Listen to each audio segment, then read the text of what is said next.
Residente de clínica aqui do HC, e hoje a gente vai apresentar a aula, então, sobre valvopatias, né?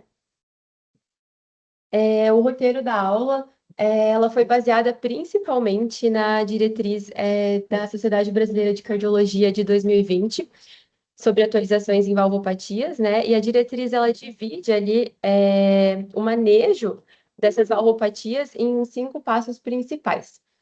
Então, a gente vai começar falando desses 5 passos, né, entendendo quais são eles. Em seguida, a gente vai ali para a semiologia básica, para a gente relembrar alguns pontos para entender ali o restante da aula. Depois, a gente vai falar sobre as valvopatias, né, individuais ali. Então, manejo crônico, pensando em sintoma, anticoagulação e profilaxia. E, por fim, a gente vai falar um pouquinho sobre a diretriz europeia de 2025, né, bem recente, e algumas atualizações. Então, só para a gente trazer a aula para o nosso contexto, né? É muito importante a gente saber diagnosticar, ou pelo menos suspeitar das valvopatias, né? Porque muitas vezes elas são silenciosas e têm uma epidemiologia significativa, né? Com uma prevalência de mais de 13% em pacientes acima de 75 anos. E a gente precisa reconhecer isso até para iniciar o tratamento e encaminhar esse paciente para o especialista, para o cardiologista, a diretriz traz que a decisão ali sempre, em relação à intervenção, que vai mudar ali sobre a vida do paciente, precisa da participação do especialista, né, e mais especificamente ainda do Heart Team. Então, para a gente começar a entender, né, esse é o passo a passo que a diretriz traz, são 5 passos. O primeiro, então, a gente sempre precisa definir se essa valvopatia ela é anatomicamente importante. Todas as valvopatias, elas são divididas em discreta, moderada ou importante. Se ela for discreta ou moderada, a gente vai ali para o segmento individualizado, né, de acordo com a etiologia, né? Se ela for importante, então a gente vai para o passo 2, que é definir a etiologia dessa valvopatia.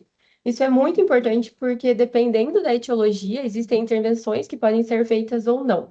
E isso é bem importante também para a gente definir ali, principalmente, diferenciar as valvopatias, né, entre primárias e secundárias. A maioria que a gente vai falar aqui na aula, né, as principais são as valvopatias primárias. As secundárias, elas são geralmente ali a patologias que acometem o ventrículo esquerdo, principalmente, né? O passo 3, então, é a avaliação de sintomas, né, do paciente. O principal aqui nas valvopatias vai ser a dispneia. E a diretriz traz, então, se o paciente já tiver sintomas, a gente vai direto ali para o passo 5. Lógico, sempre vai fazer os exames complementares também, né? Mas a gente vai direto ali para o passo 5, né, que é a intervenção. Se esse paciente ele for assintomático, a gente vai buscar os complicadores. E esses complicadores ali, eles são repercussões, né, hemodinâmicas ou alterações estruturais causadas pela valvopatia. E mesmo se esse paciente for, então, assintomático, mas tiver a presença dos complicadores, a gente já vai para o passo 5, ele já tem indicação de intervenção. Então, a gente vai seguir isso mais ou menos em todas as valvopatias. Então, relembrando um pouco da semiologia básica, né, bem básico mesmo, mas só para a gente ter isso em mente agora no restante da aula, que vai ficar mais fácil de entender, né? Só para a gente relembrar os focos de ausculta, né? Foco aórtico ali no segundo espaço intercostal à direita, foco pulmonar ali no segundo ponto, né? No terceiro a gente tem o foco aórtico acessório, no quarto ali o tricúspide e o quinto ali no ápice do coração, né? Foco mitral, ali quinto espaço intercostal, né? Na linha hemiclavicular. Aqui eu trouxe o diagrama de Wiggers para a gente relembrar. Ele traz assim muita informação, né, sobre o ciclo cardíaco ali do lado esquerdo, mas a gente vai focar principalmente aqui em B1 e B2, né? Então, B1 corresponde ao fechamento ali das válvulas atrioventriculares, né? E B2 corresponde ao fechamento das válvulas aórtica e pulmonar. Então, tudo que acontece entre B1 e B2 corresponde à sístole ventricular, e tudo que acontece entre B2 e a próxima B1, né, corresponde ali à diástole. Então, só para a gente também já ter isso em mente, né? E ainda na semiologia básica, né, os sopros, eles são ali vibrações audíveis, né, causada pelo aumento da turbulência da passagem de sangue pela circulação. E para a gente identificar um sopro, a gente precisa entender em qual foco de ausculta ele é mais audível, né, ele tem maior intensidade. Além disso, a gente precisa entender também em qual momento do ciclo cardíaco que ele está acontecendo, né, se é na sístole ou diástole. E por isso também é importante ali da gente escutar o paciente ali palpando o pulso, né? Porque às vezes palpando a gente consegue identificar melhor B1, B2 e entender em que momento que esse sopro está acontecendo.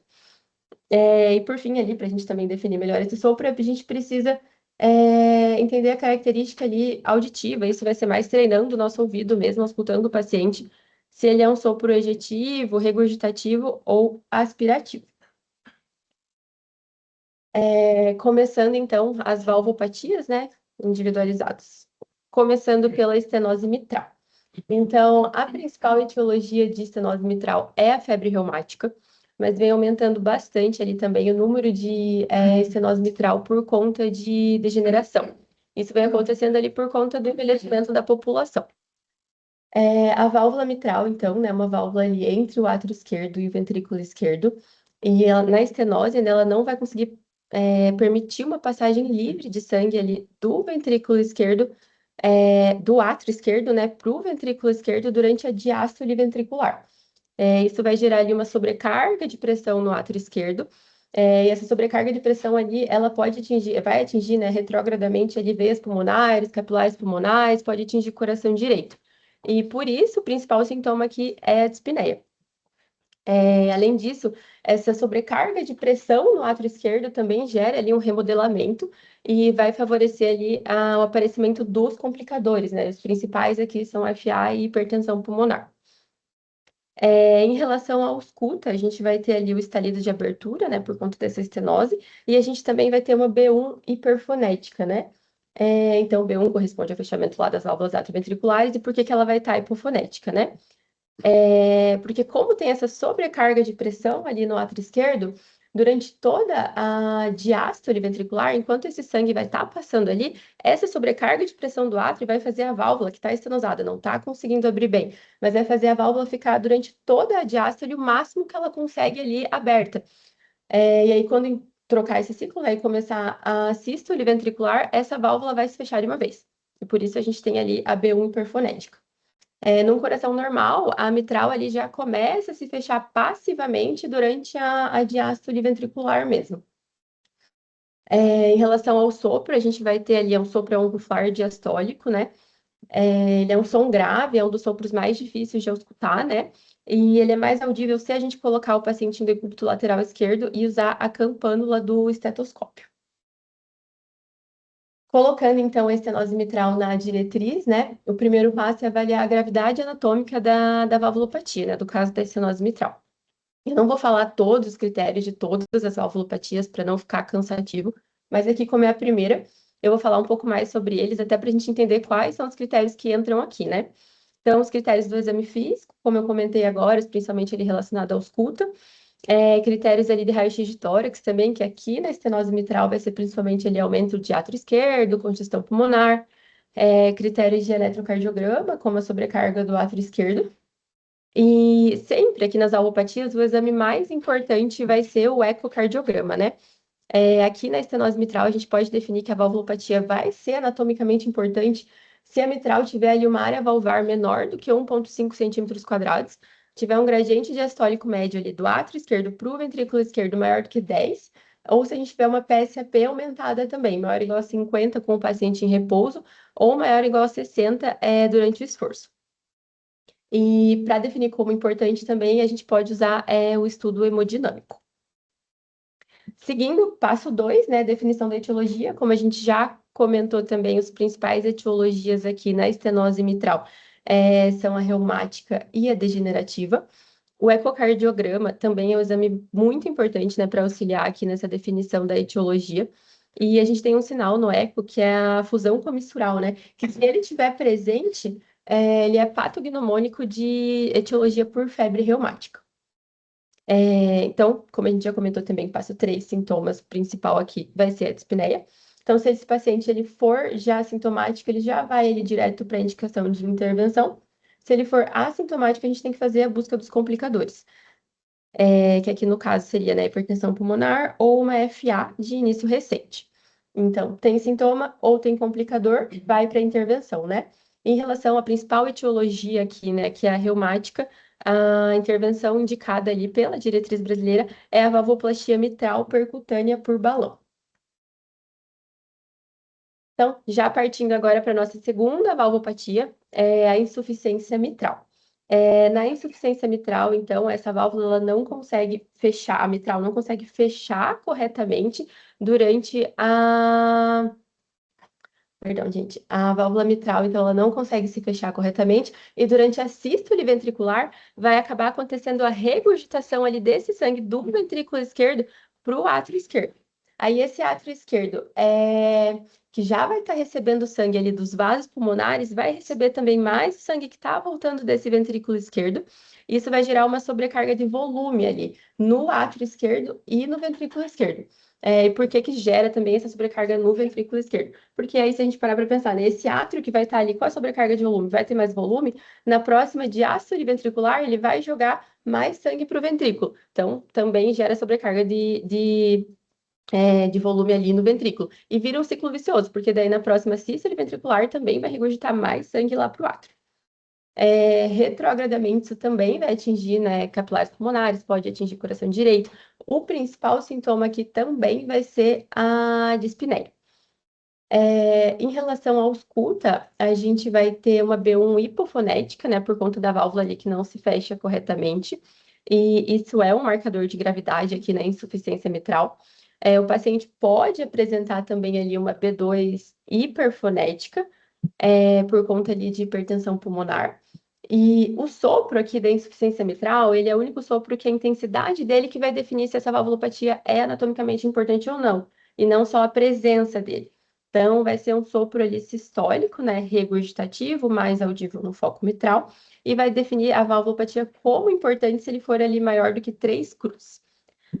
Ainda no exame físico desse paciente, né, a gente vai ter um ictus cordis ali desviado para a esquerda e para baixo por conta da dilatação do VE, né, por conta da sobrecarga de volume. Então, a gente vai ter uma hipertrofia ali excêntrica, né?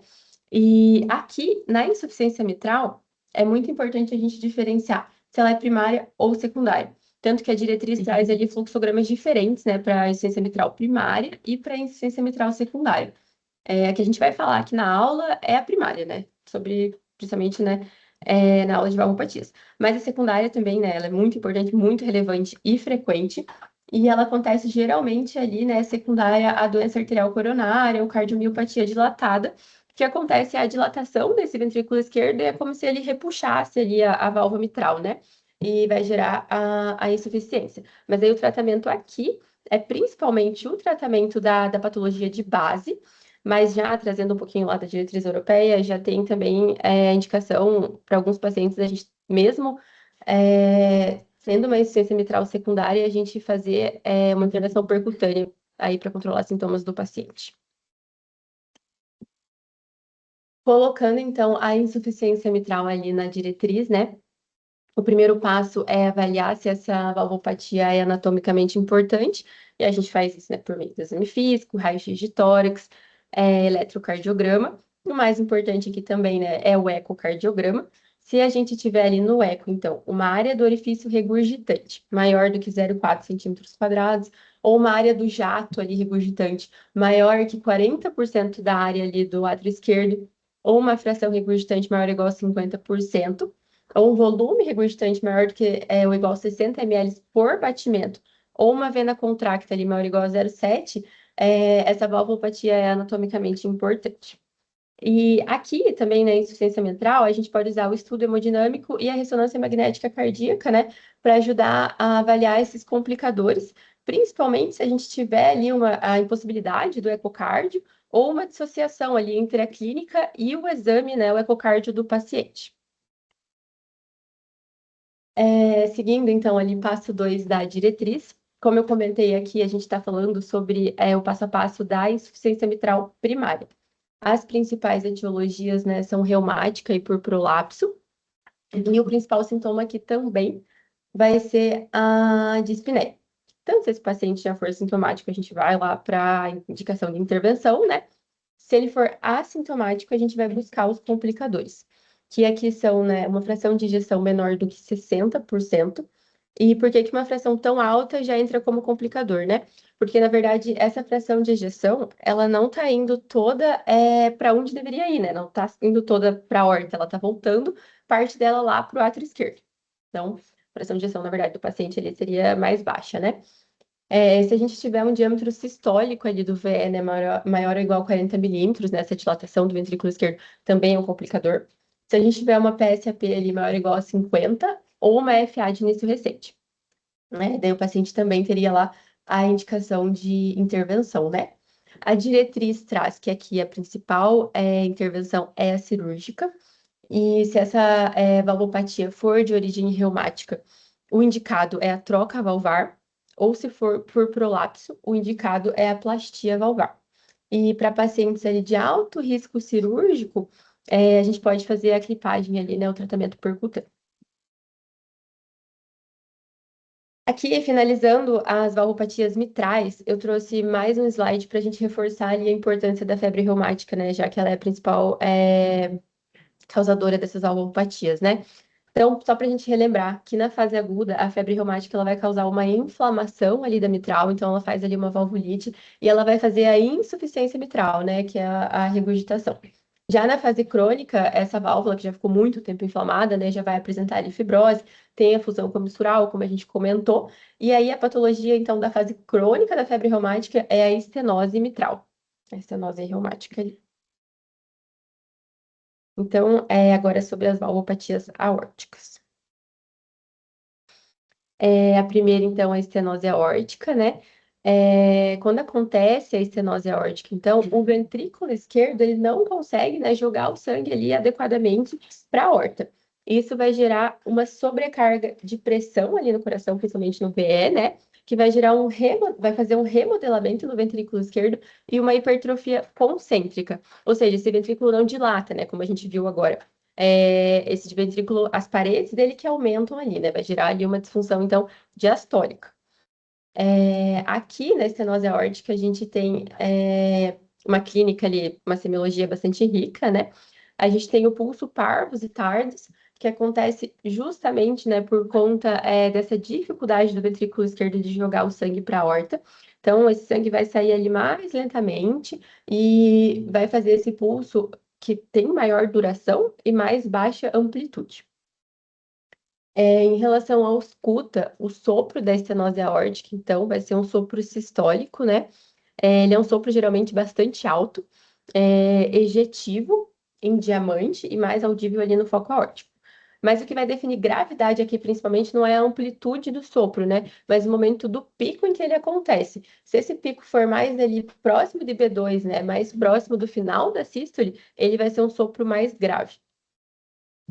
Aqui a gente também tem hipofonese de B2, né?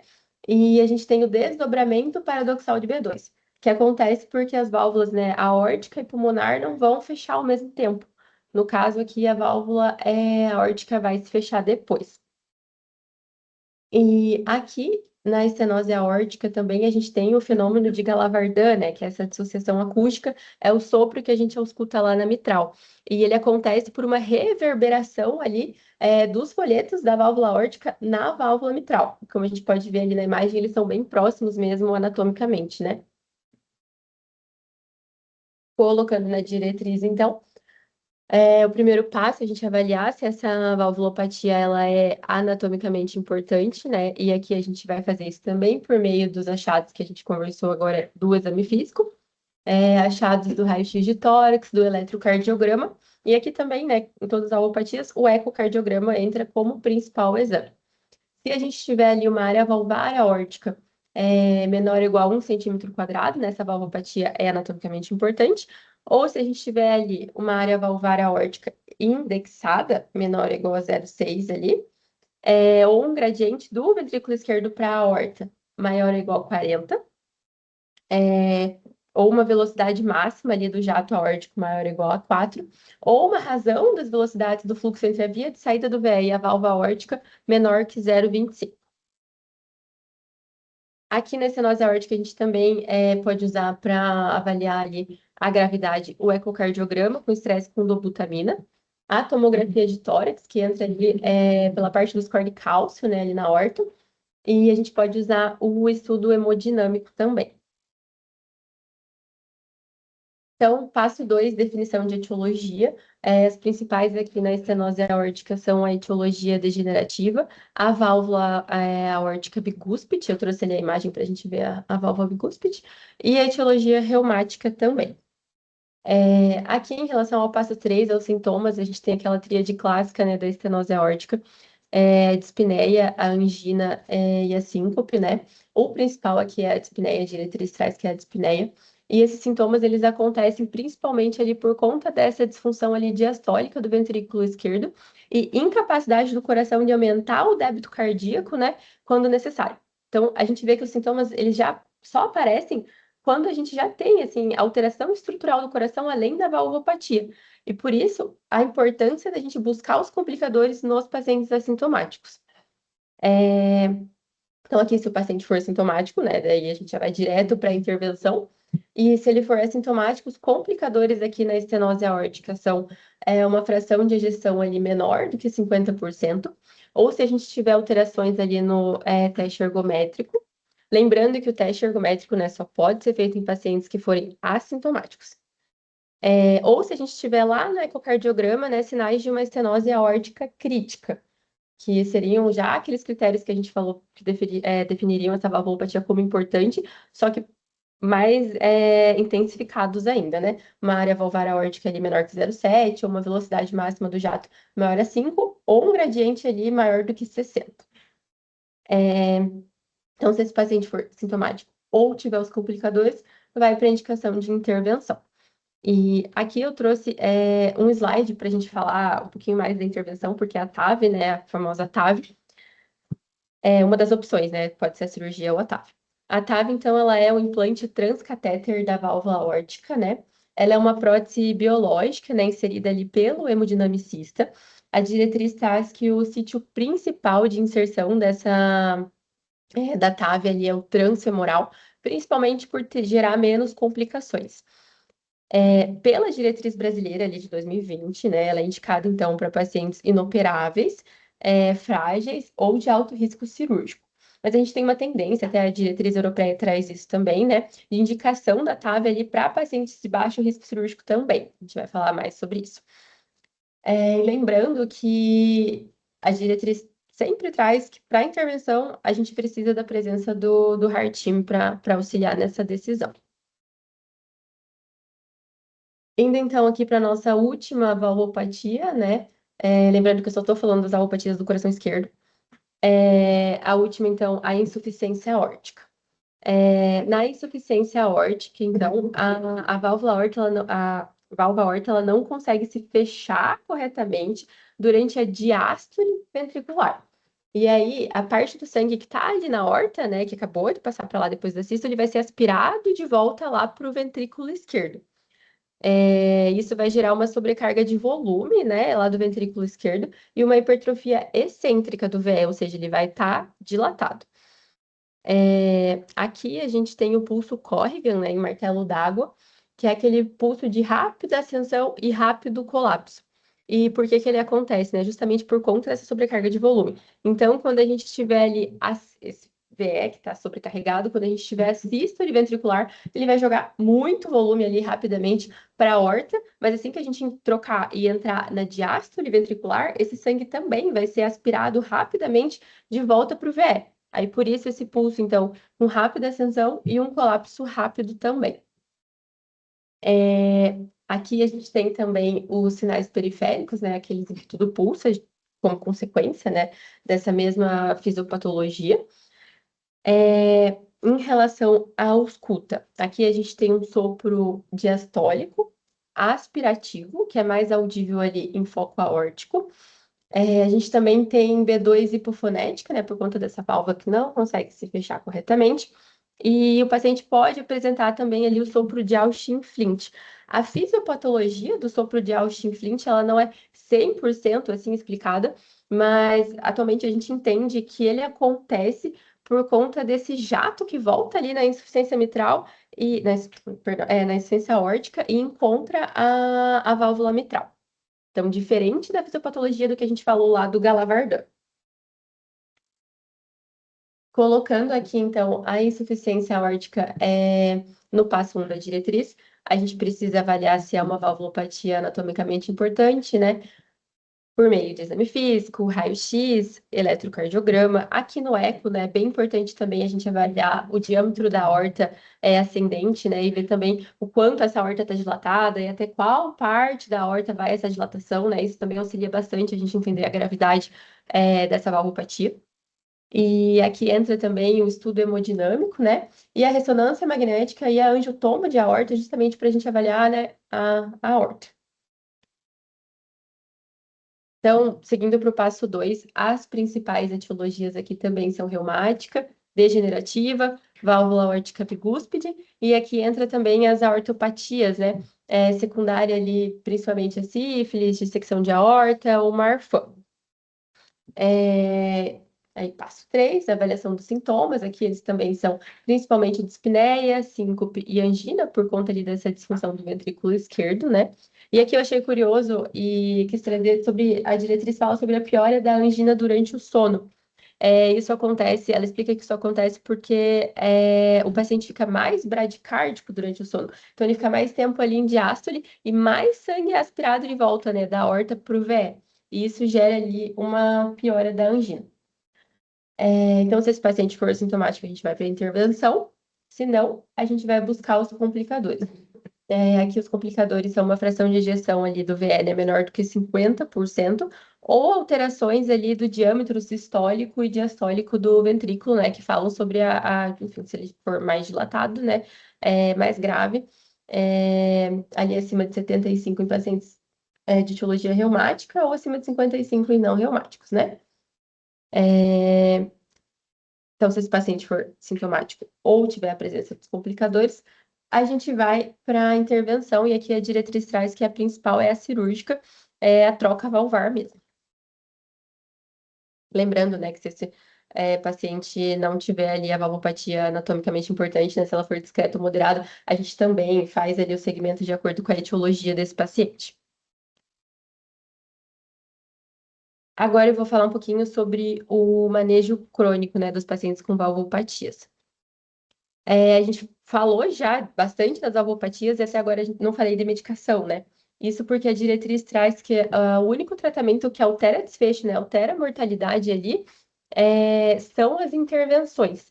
O tratamento medicamentoso, ele vai entrar ali só no passo 3, né? É indicado para fazer um alívio temporário dos sintomas do paciente, enquanto a gente prepara ele, né, com segurança ali para o passo 5, justamente porque não vai alterar a sobrevida. Então, o tratamento sintomático que a gente conhece ali da cardiologia, né? Só para a gente lembrar um pouquinho. Para pacientes com congestão, então, a gente pode usar a furosemida. Para pacientes ali para controlar a frequência, a gente pode usar beta-bloqueadores, principalmente ali na estenose mitral, né? Para prolongar a diástole e o tempo de enchimento ali do VE. Para controlar pós-carga, né? IECA, BRA, bloqueador de canal de cálcio. E no remodelamento, ele principalmente pensando na insuficiência mitral secundária lá por disfunção do VE, né? ISGLT2 ou sacubitril, né?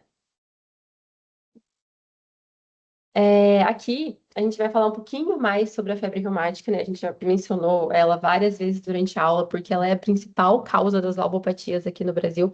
E ela é uma doença prevenível, né? Então, a diretriz traz como profilaxia primária, classe 1, para a febre reumática, né? O uso da penicilina benzatina para pacientes com amidalite streptocócica, mesmo sem confirmação diagnóstica, né? Quando a gente tiver ali a suspeita. E também, como classe 1, a gente fazer antibiótico terapia por via oral para pacientes que são alérgicos à penicilina. Sobre a profilaxia secundária, né, para prevenir ali o paciente que já teve febre reumática, para a gente prevenir novos episódios e prevenir também a progressão da cardite, né? A diretriz traz que ela deve ser feita, então, com penicilina benzatina, 1.200.000 unidades ali de 21 a 21 dias, ou para pacientes alérgicos, a gente pode usar a sulfadiazina. E pode ser feita ali a cada 28 dias, se o paciente tiver um menor risco de progressão da doença ou novos episódios e tiver uma boa adesão ao tratamento. E quando que a gente vai suspender essa profilaxia, né? Quando o paciente não teve a febre reumática, mas não chegou lá, teve o acometimento do coração, não fez cardite, a gente suspende aos 21 anos ou 5 anos ali após o surto reumático. Se o paciente fez cardite, mas sem lesão valvar, aos 21 anos ou 10 anos após o último surto reumático. Ou se esse paciente fez ali a lesão valvar, ficou com uma lesão valvar residual, a gente vai suspender aos 40 anos ou 10 anos após o último surto. E se esse paciente precisou de cirurgia ou ficou ali com uma doença valvar grave, o ideal é fazer essa profilaxia ali por toda a vida. Uma outra profilaxia muito importante aqui também para a gente falar na aula de valvopatias, né, a da endocardite infecciosa, a gente sabe como é frequente, né? Então, ela deve ser feita ali atualmente para todo paciente de alto risco, que são pacientes portadores de prótese valvar, incluindo a TAV, que já tiveram endocardite infecciosa prévia, que tem, né, cardiopatia congênita cianótica, ou que foi corrigida ali essa cardiopatia com material protético, e pacientes transplantados. Então, a gente tem a profilaxia farmacológica e a não farmacológica. Sobre a não farmacológica, é muito importante a gente conversar com esses pacientes, né? Aproveitar o internamento, conversar depois no consultório também, sobre a necessidade deles manterem ali uma ótima saúde bucal, que é uma porta de entrada importante, né? E também evitar procedimentos de arte ali corporal invasivos, como tatuagem ou piercing, evitar qualquer porta de entrada que possa causar a endocardite.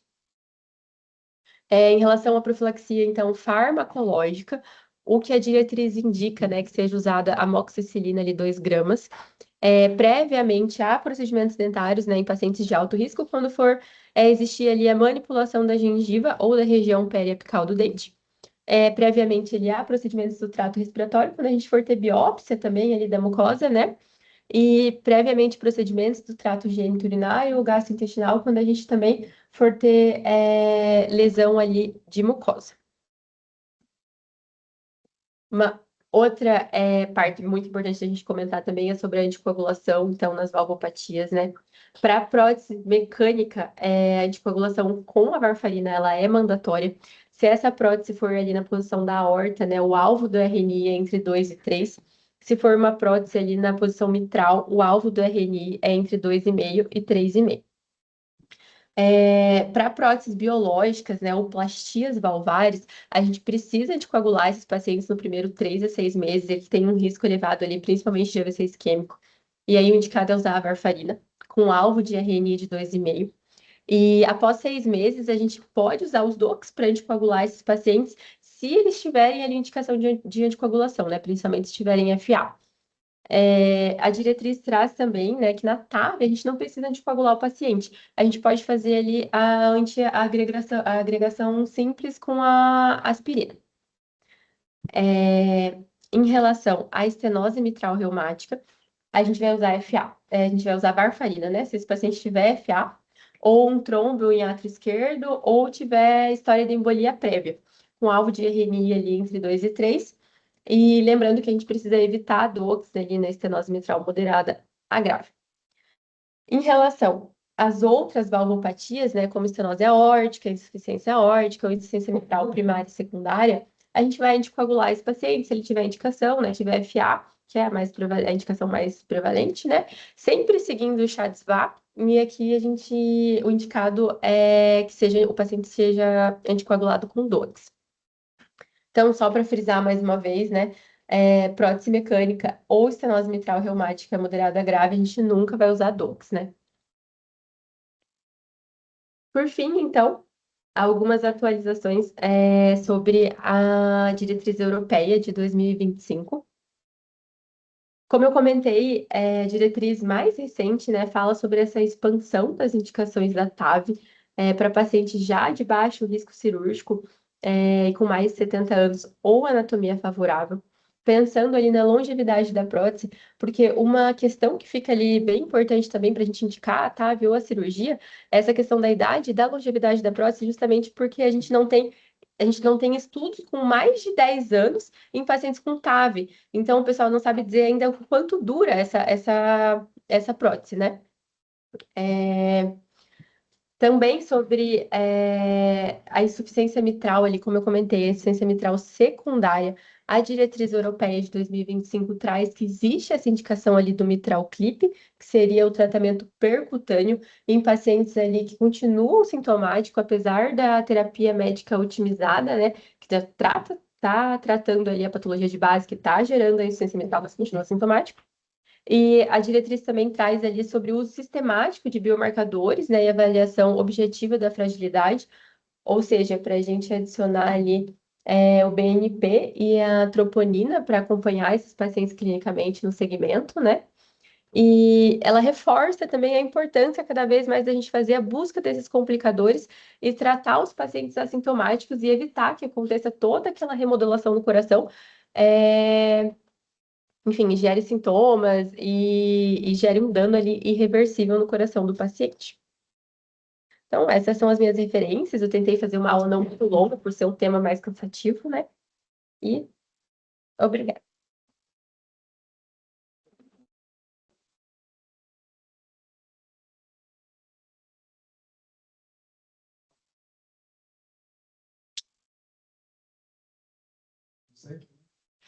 Vou falar então depois. Parabéns, muito, assim, achei muito interessante a sua abordagem, né? Então, assim, quando a gente pensa em estudar valvopatias, né, como não cardiologista, sempre fico aterrorizado com aqueles parâmetros, né? Aqueles números, o que eu preciso olhar, se é o gradiente, se é a área valvar, etc, etc. Então, eu achei muito bacana esse estudo da aula todo. Eu tirei uma foto aqui, né? Todo aquele cheque que você sugeriu, né? Que eu entendi que partiu da diretriz mesmo, né? Assim, envolve basicamente, em primeiro lugar, avaliar a gravidade anatômica, a etiologia, sintomas ou complicadores, presença de complicadores, e aí sim a intervenção. Né? E bacana que você colocou sempre a intervenção, falou sobre terapia farmacológica depois. Isso queria dizer que realmente a terapia farmacológica é uma ponte, né? Então, melhor do que falar isso é estruturar algo dessa forma, né? Então, achei muito bacana. Acho que em tempos, nem em tempos de ar, né? Mas em tempos de celular, a gente não precisa ficar gravando aqueles parâmetros, né? Acho que o cardiologista, né, especialmente que trabalha geralmente com isso, tem isso gravado na cabeça, né? Mas acho que para a gente nos deparamos com uma valvopatia que não é uma valvopatia mitral leve, né? Que a gente finge que não viu, né? Assim, acho que a gente precisaria ser assim também, né? Mas acho que a gente consegue ter um foco melhor no que notar. Deixa eu fazer uma pergunta para vocês, que entendem mais disso que eu. Se eu estou entendendo bem, sempre nas estenoses, a gente precisa se atentar à área valvar e nas insuficiências à gradiente. É isso mesmo? Não é? Né? Ou, melhor dizendo, quais seriam os parâmetros mais importantes que a gente deveria se ater nos aspectos cardiográficos, né? É algo que eu fico pensando, né? Então, é isso, né? Que eu queria dizer, assim. Foi muito bom para fazer esse pensamento. E aí? E aí? Vamos já não passar para os experts. Então, vamos passar para os experts. E parabéns pela ótima aula, que eu tinha visto da semana, desafiador o tema, né? Um tema pouco palatável, pouco palatável para muito cardiologista clínico. Válvula geralmente é uma sub-área da cardiologia que o especialista tomou para si. Muito difícil que muitos cardiologistas clínicos diagnosticam e passam para frente.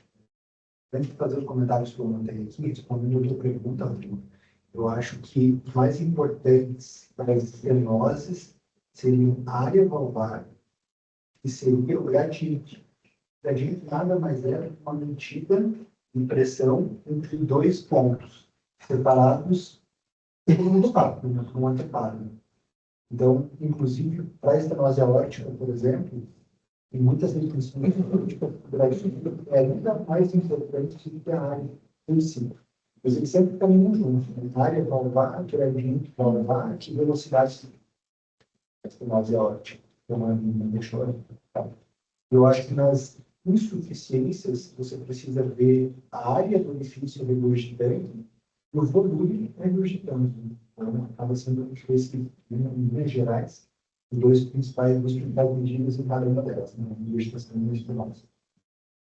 Mas, quando eu fiz CARD em 2019 e 2020, eu super me incomodava com esses critérios, Eu tinha que decorar isso. Assim, eu sempre fui um cara anti-decorar, assim, me incomoda, né? Você perder tanto teu tempo decorando algo que talvez esteja tão acessível, né, na tua mão, tão disponível, né?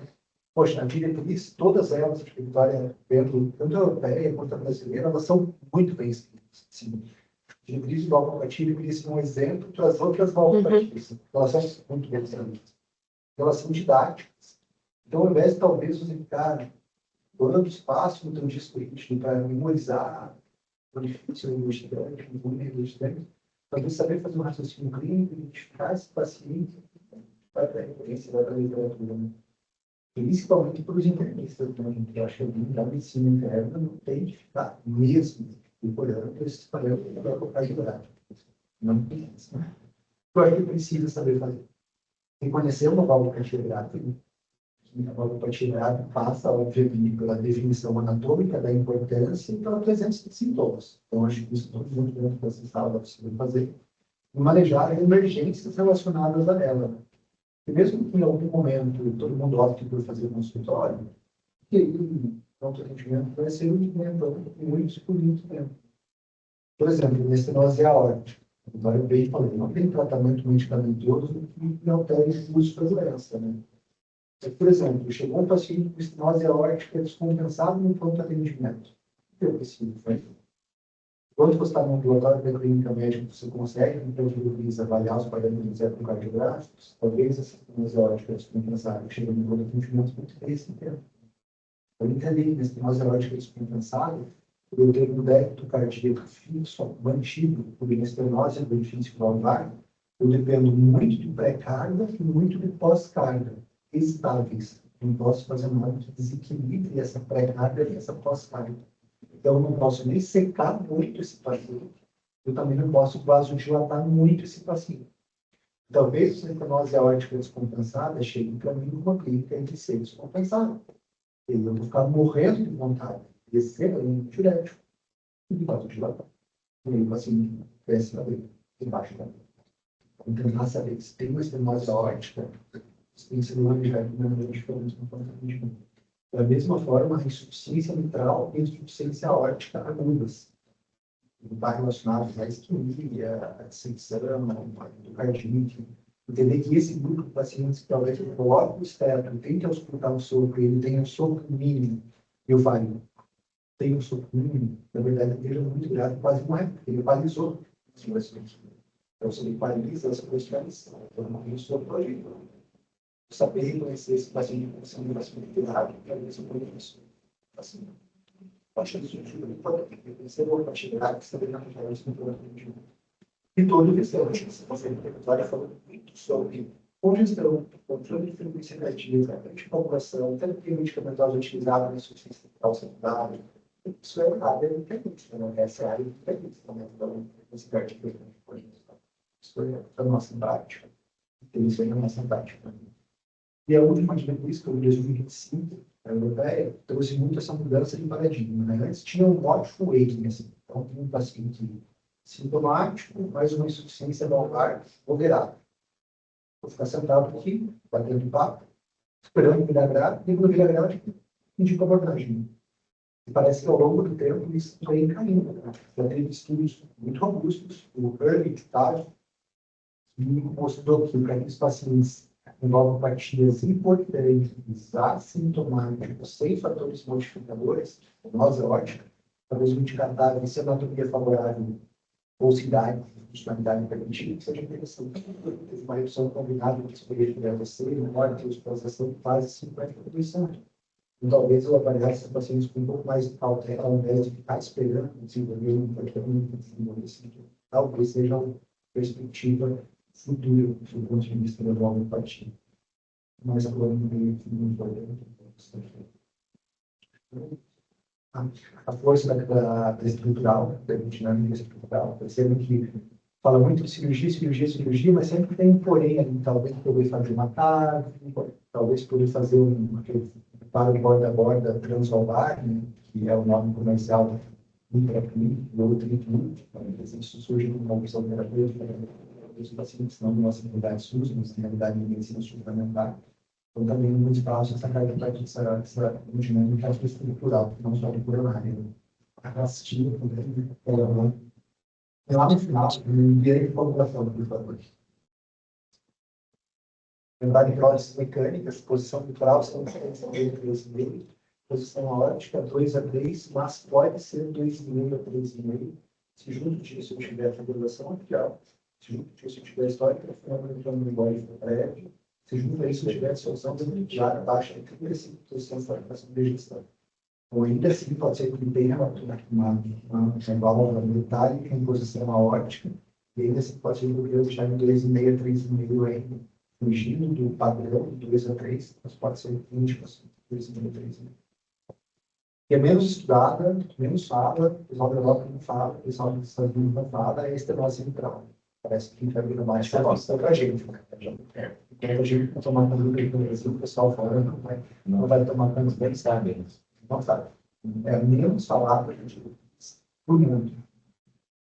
A gente discute, né? Hoje mesmo a gente discutiu e o uso de antibiótico profilaxia, que está sendo fazendo isso para a nossa prática existe e acho que vai continuar existindo pelo momento. O processo sempre, né? Esse bastante temática unidade, para fazer muitas estão feitas por parceiro. Acho que nos últimos 20 anos, não me engano, que eu percebi bem o crescimento da TAB e a sua maior indicação. Naquela época a gente tinha que fazer planografia, levar o natural para ver o tamanho, se baseava muito em dados assim, muito difíceis, tá? Parte do e-mail, vamos fazer cirurgia, mas uma cirurgia grande, o paciente é muito iótico, a cirurgia, o paciente é muito gordo, a cirurgia. Com TAB não tem isso. Você fala para os seus dois para fazer a especialidade deles. E assim, o paciente não está tão sintomático, o paciente já faz. O paciente com 98 anos, que eu vi, 98 anos, estão fazendo TAB. Tá, nesse paciente, ele melhora a funcionalidade. Então, acho que essa é uma evolução das homeopatias. Verdade.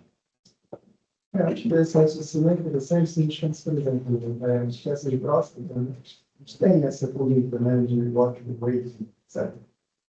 Mas se a gente pensar que no futuro talvez a gente tenha intervenções mais seguras, que serão curativas, bem, poderia observar, tipo, eu também posso curar, ele não vai ter nenhuma chance de progredir, só precisa de uma cirurgia que não cause retenção urinária, disfunção erétil, etc. Acho que a medicina, acompanhando o futuro, é esse racional mesmo, de trazer precocidade para intervenções cirúrgicas. E aí, nada? Eu tipo que tinha um gráfico de estenose que se tinha insuficiência cardíaca, a progresso de vida era de 3 anos, sim, isso ainda existe. Talvez cada vez menos, porque você está reconhecendo, os aparelhos eletrocardiograma estão ficando melhores e a base está ganhando isso. Mas não existe, né? A sobrevida muda e os sintomas vão aparecendo. Né? O paciente é um paciente assintomático e tem uma sobrevida. Deixa eu ver o gráfico para deixar esse.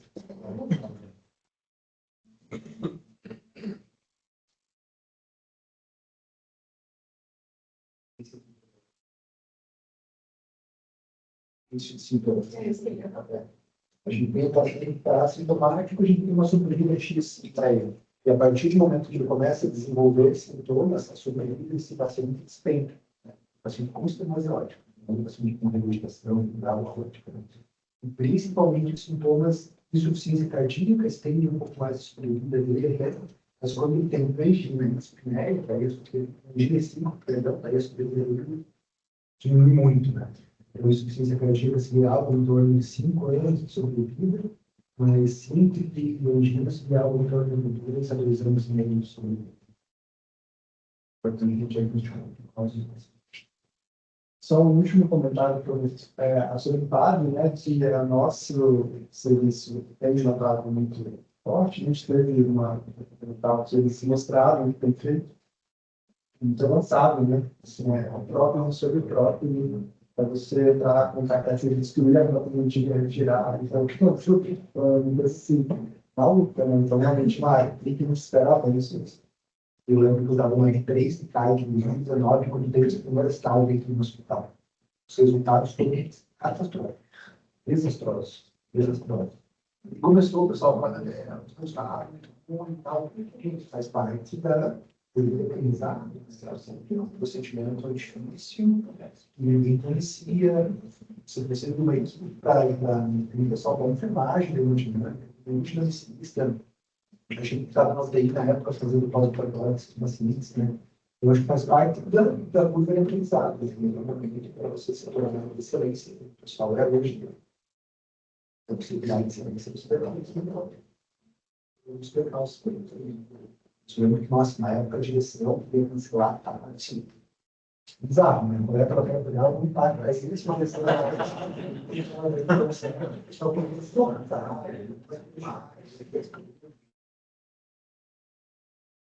estava sempre muito maluco. Não sei.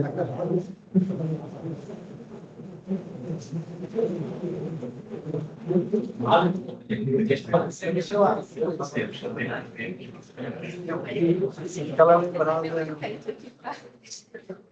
Aquela lembrada em tempo hábil. Falou o nome aí.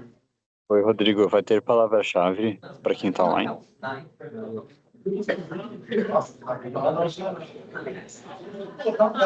Pegar o coisa.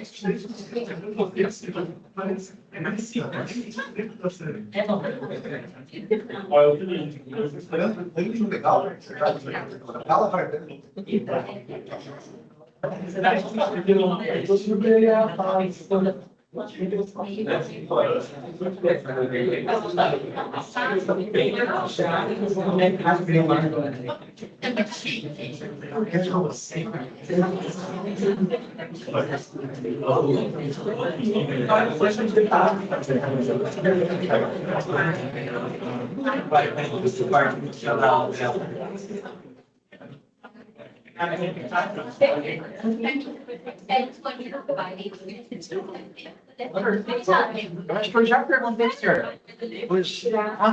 Beleza. O Pedro me mandou mensagem ontem.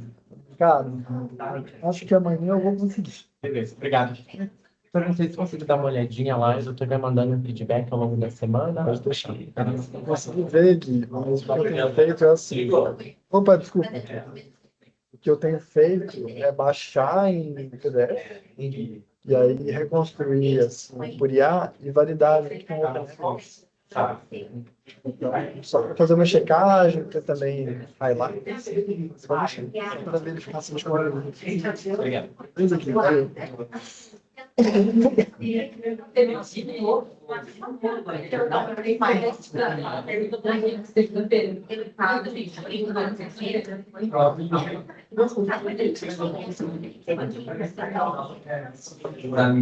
E aí ela faz uma prova